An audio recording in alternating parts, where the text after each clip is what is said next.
Syna i Ducha Svätého. Amen. Pán s vami. I s duchom tvojim.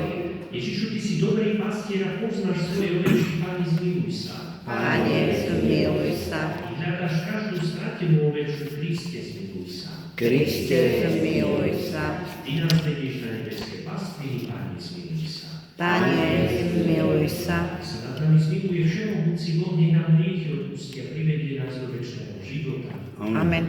Sláva Bohu na výsostiach. Na zemi pokoj ľuďom dobrej vôle.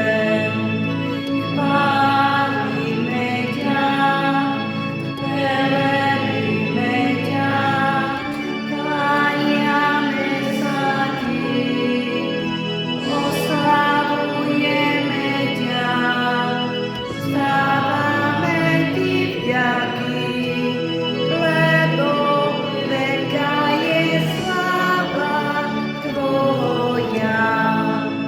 Pane Bože, kráľ nebeský, Boh Otec všemohúci, Pane Ježišu Kriste, Ty jednorodený si, Pán a Boh, Baránok Boží, Syn Otca.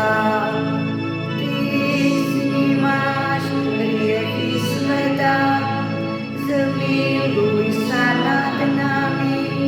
Ty snímaš hriechy sveta, príjmi našu úpenlivú prosbu. Ty sedíš po pravici Otca, zmiluj sa nad nami. Veď len Ty si svätý, len Ty si Pán, len Ty si najvyšší.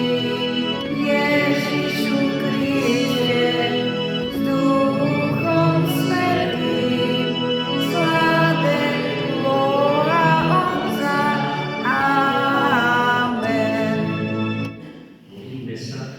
Pane, nadšene vyznávame, že si náš stvoriteľ a Pán. Prosíme ťa, sprevádzaj svojich služobníkov ustavičnou priazňou, aby si svoje stvorenie obnovil a obnovené aj zachoval skrze nášho Pána Ježiša Krista, tvojho Syna, ktorý je Boh, s tebou žije a kráľuje v jednote Ducha Svätého po všetky veky vekov.